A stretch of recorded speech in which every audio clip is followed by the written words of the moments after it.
Welcome to Private Equity Profits. Clifford Locks is a certified board of director, a trusted confidant to CEOs, C-level exec, and high-potential employees to help them clarify goals, unlock their potential, and create actionable strategic plans.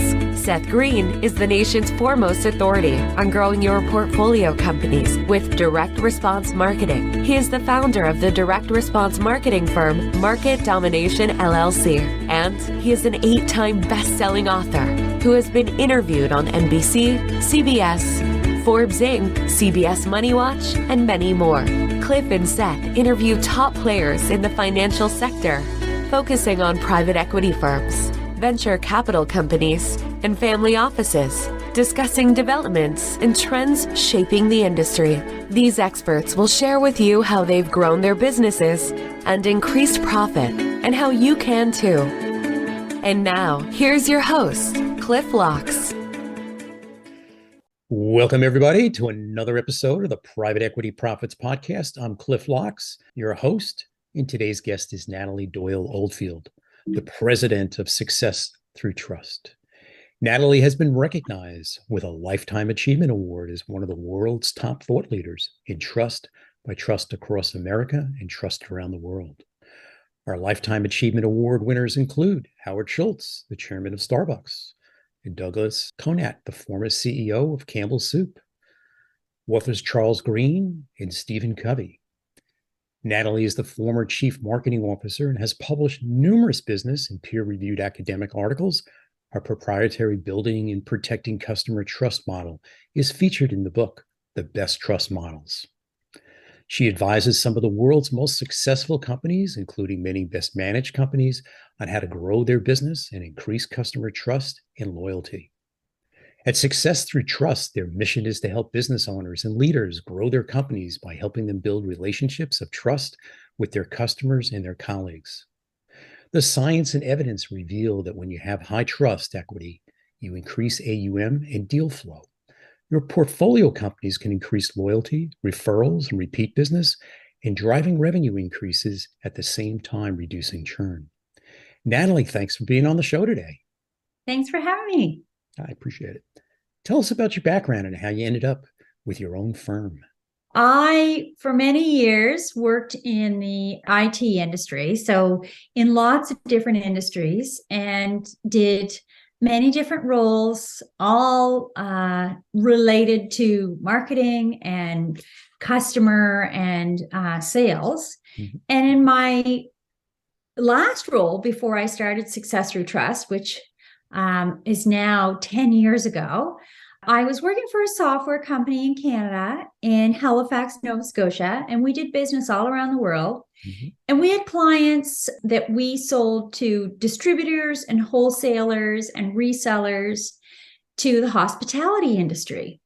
And it was 2008 when I finally decided, after our leader was asking me for about a year to take over the sales role, to do that. And wasn't great timing, Cliff. I chose to do that in August 2008. And in September, we all know that those of us who, remember the financial crisis that happened, the markets dropped and people stopped going to hotels, much like when COVID happened, people stopped going to hotels. Anyhow, all this to say, I had taken on the role of sales, and I really didn't want to do that because, when you're in a sales role, it's very accountable. It's you either make a sale or you don't. But I thought it was the right thing to do for the company, so I took it on. And then, of course, everything stopped because of this financial crisis, and I didn't know what to do. I wanted to be successful. And so I looked around, talked to people who I thought did a really great job in sales from multiple industries. And what was very interesting is they all shared with me, there's no program, there's no, formula to make sales.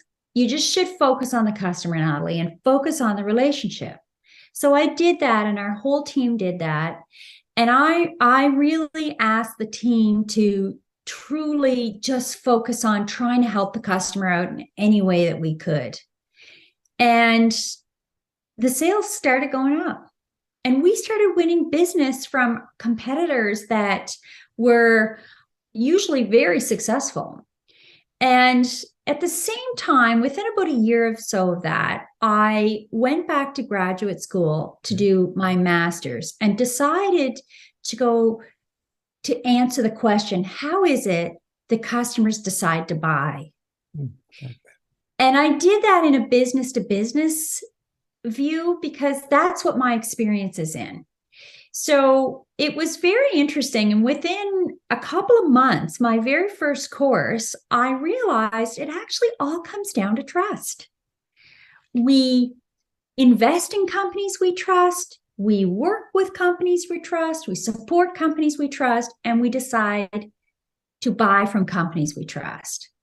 And, fast forward, I completed my master's degree. And while I was doing my research, my primary research, I was also applying everything I learned in business. And I created a proprietary framework to help companies with a step-by-step process based on science and evidence, learn how to build trust with their customers. And I got so excited about this that I started teaching people how to do it because we were getting results, and created a measurement tool because I was always taught that what can be managed should be measured, and what you can manage always needs to be measured. And I created the Client Trust Index and tested that out over several years. And now this is what I do full time. So I decided to teach people full time how to build and strengthen relationships of trust with their customers. Explain more about that science behind the trust. Well, what I learned in my research, so I did primary research by talking to business owners and leaders in North America, and then tested it out by creating a diagnostic with about 90,000 people. That's big. The science and the evidence shows it all comes down to basically three components, Cliff: how we communicate, how we behave, and how we serve. And I often liken it to an isosceles triangle, right? There's three sides to a triangle. And one side is communication, the base, the bottom is behavior, and then on the other side is service. And if you think about it, we need all three sides to have a triangle stand up. Well, in trust, you need all three components. We need to have communication that's clear, that's consistent, that's authentic and honest. Behavior that is ethical and reliable and focused on the other person or the other party, the other stakeholder. And then service that is sincere and authentic and in the customer's or the stakeholder's best interest. So my models and my tools, my framework all come back to the science of how we decide to trust. And they've been tested out using the scientific method with, like I mentioned, just under 90,000 people. And the tools are reliable and they're valid, and, went through all the 7 steps to be a scientific valid tool. Excellent. Yeah. Natalie, you spent years studying trust. What does Yeah. it look like? Give me some examples. Well, every company's different. Some companies, they actually, business owners would call me not because they would have a trust issue, but they might say, we just wish everyone on the team was as customer focused as we are. Or they might see some signals, or what I would call signals of low trust. Like, the sales cycle is really long, or a deal would follow through, or the management team doesn't stay long, or, you get this far in the due diligence phase and then it all falls apart. Customer complaints. Those, to me, are all indicators of low trust. So, one example might be, I recently worked with a manufacturing company that does in and around $10 million in sales. Canadian company. And the owner, privately held, said to me, I can't sleep at night. And I said, okay.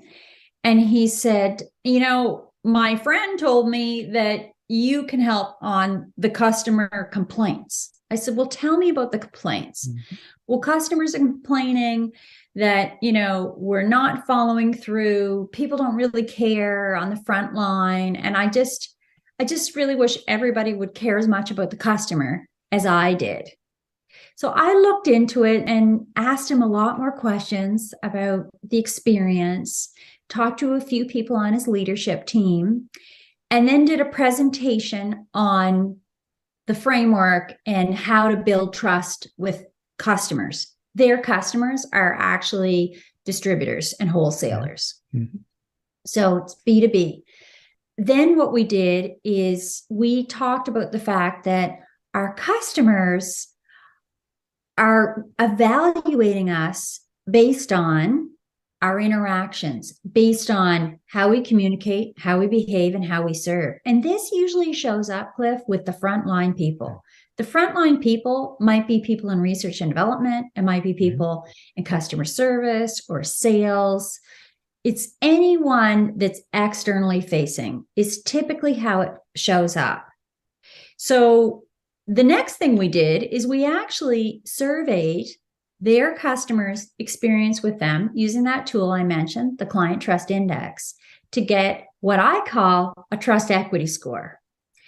So I know you've got a lot of experience in the financial world. When I coined the term trust equity in 2013, people kept saying to me, well, what is that? Mm-hmm. Well, now, I do have some clients that talk about it and say, this is what our trust equity score is. It's the goodwill. It's what the customer's trust is in us. It's a key performance indicator. Excellent. So this company, this $10 million company, we measured it. They got a trust equity score, and we learned what the gaps were and what the opportunities were to build higher trust with their customers, with their wholesalers, and then put together a tailored training plan where I trained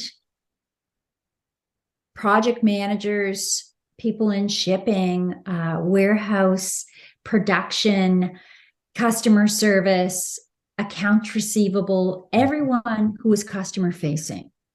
So then within, I'd say 30 to 60 days, they started getting feedback from customers. And the owner actually got very specific calls from a few customers saying, what's happening? Like, people are so focused on us. And, things are getting done in a much higher quality manner, and we're getting great feedback. And, what's happening there?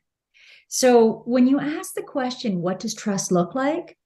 It's a feeling that a customer has, but it's very tangible, Cliff. It does have a direct impact to the bottom line and the top line. To the top line, in that, like you mentioned in the introduction, it does impact new sales coming in. With the higher trust equity you have, is directly correlated with customers continuing to do a deal with you, continuing to buy products and services with you. And then it's also directly related to recommendations. And internally, it's about productivity and satisfaction of employees and engagement of employees. So we look at the culture of the company. The founder is sharing that to the C-level executives and to middle management and those that are actually on the ground that are doing the majority of the work. Yep. Building trust is the foundation of being able to communicate, and then really listening, bi-directional type of relationship, between our team members and the stakeholders. And the clients are just one of the stakeholders. We got vendors, and the supply chain is a little, it's not as pristine as it used to be at this point. So that's putting some stress on it. And the vendors have choices. They can ship to who they choose to if there's a shortage at this point. So if you're paying your bills and there's trust involved and you're easy to do business with, you're probably going to find your supply chain is not as, constrained as others are that are harder to do business with. So that whole trust side of it has multifaceted. Like Yes. your isosceles triangle, metaphor is very important. Help me a little bit. Other than trust, what are the challenges and pitfalls that your clients have that make them seek you out? Customer experience. They have a Okay. challenge with that. They have a challenge that with leadership development. Okay.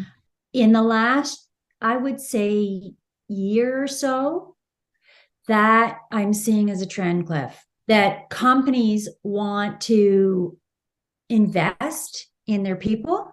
Their people are tired. They are having a challenge recruiting new people. Okay. They know that the labor market is such that they've got to hold on to what they have. Mm-hmm. So they're reinvesting in their current people, and they are making sure that they have the skills to build relationships, that their people have the skills to build relationships internally. I really believe that trust is a leadership imperative, and it's a key skill. It's one that you can learn, you can cultivate, and you can develop. And the trend that I'm seeing that is, like I said, about this labor, what's happening in the world with the lack of skilled labor, and then the lack of employees on top of that, that companies are reinvesting and making investments in their current teams to teach them more skills.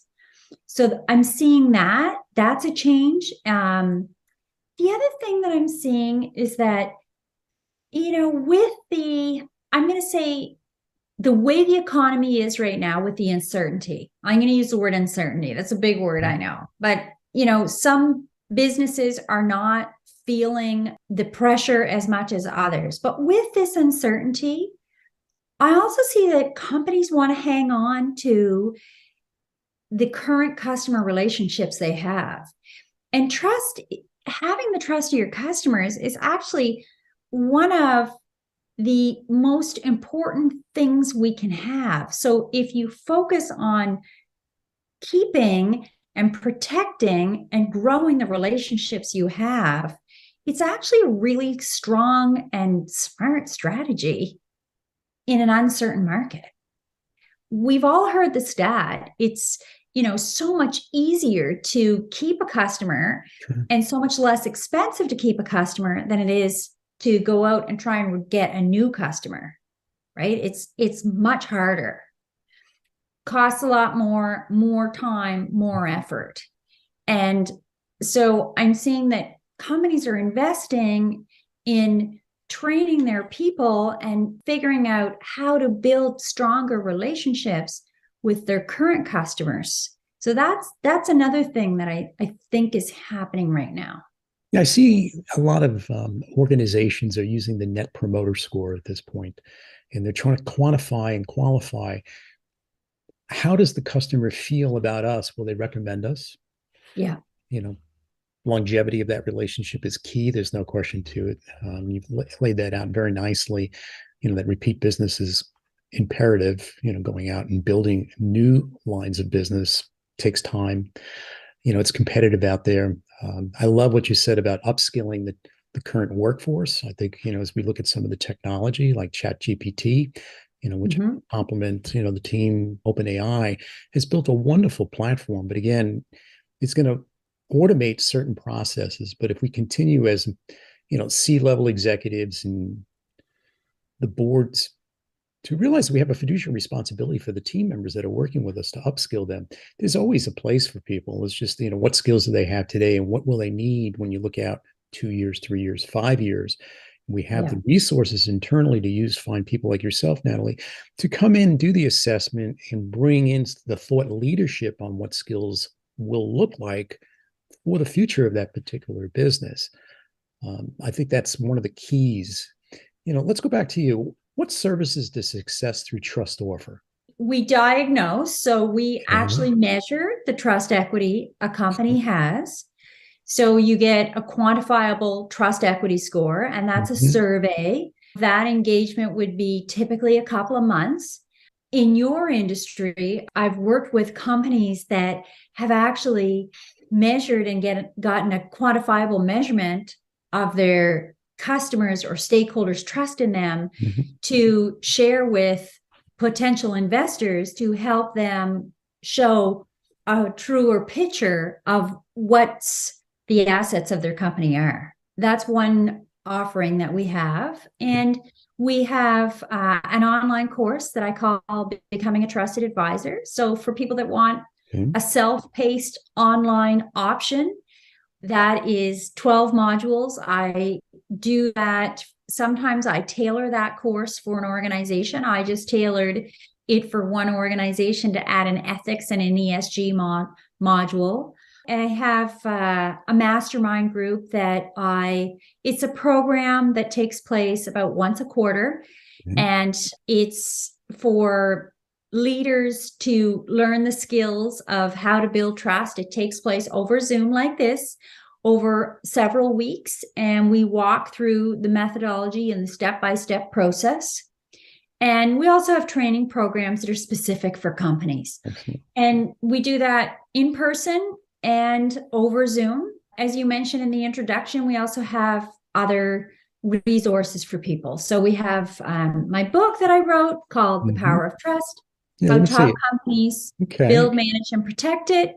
That's available on Amazon.com or on my website. I also have a workbook that's also available there around the 8 principles of building trust with customers. If any of your listeners are interested in learning more about this, I also write an article once a month, and you can, that has more up-to-date, very specific business strategies around trust for people. So in my website, if you go under the Power of Trust and articles, you can sign up to get a monthly article. So it's training. That's a really big part of what I do, and presentations. This month is busy because it's the beginning of a new year and we're all creating new goals. And so I've done a lot of presentations to senior leadership teams to kick off their years, or sales and customers focus people to focus them for the new year. Excellent. Let's talk more about your book.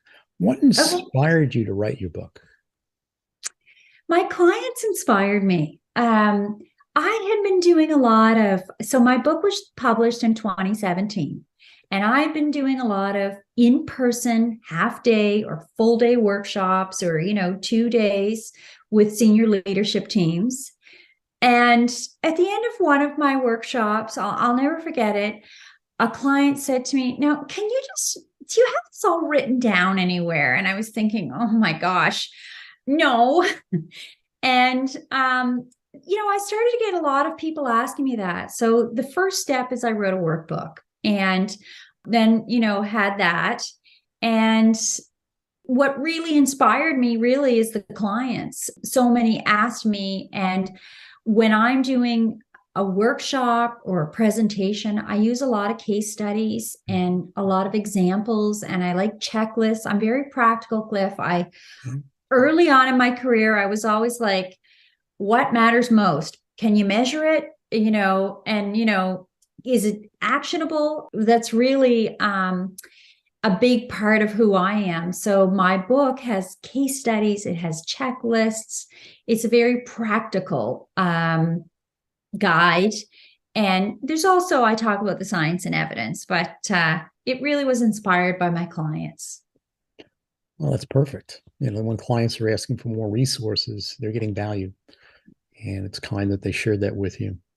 Is there anything I haven't touched on that you would like to add?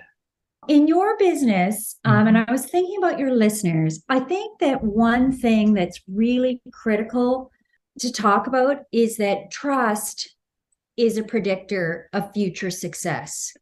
There you go. So, folks, I often ask me, well, what about public relations? What about communications? What about reputation? Well, I actually have a master's degree in communications and public relations. So, of course, communications is a big deal. It's one of the one of the components of building or regaining or strengthening trust. Mm-hmm. Reputation is about past performance. Trust mm-hmm. is a predictor of future success. When we have high trust equity, the science and the evidence shows that customers, buyers, stakeholders will recommend, mm-hmm. they will pay more for your product, mm-hmm. they will stay with you, they will do more contracts and proposals with you, and it's easier to retain. Well, it's a predictor of future success. Because the private equity community, we're very reliant on limited partners that are actually writing checks, and the money's being deployed through the general partner that runs the private equity firm. And that funds, will go into the portfolio company. So you can see the trust of those that are writing checks that's actually being deployed into those portfolio companies is a key piece of it. And some of the smart folks that are in the PE firms, they're keeping records of it, of course, and they're using third parties to do the validation, and it just increases trust on that point. The other thing we're finding very heavily is co-investing. So in other words, the folks that are running the general partnership, the GPs, are using their own assets, their own financial assets to invest alongside the LPs, and everybody's aligned at that well. I think that a very strong indicator of trust, co-investing. Yeah, it's worked well. Some of the fine folks that I've interviewed here on the Private Equity Profits podcast, one of in real estate, he's writing checks for $100 million, right alongside the LPs. He's some of the larger mm-hmm. multifamily developments, but again, enhances, the yeah. trustworthiness. Natalie, how can our listeners contact you? Are there any links you would like to share? Yeah, sure. I would love connect with me on LinkedIn under Natalie Doyle Oldfield. On LinkedIn, you can find me there. You can go to my website, which is successthroughtrust.com. And like I said, if you go under the menu item, The Power of Trust, and then mm-hmm. articles, you could sign up for my monthly article and we can stay connected there. I want to thank you so much for your time, Natalie. Your sound advice on trust is something anyone listening can benefit from. I want to thank you for sharing that vision. I want to thank our listeners. I look forward to being back with you shortly for another episode of the Private Equity Profits Podcast. This show has been produced by Market Domination, LLC.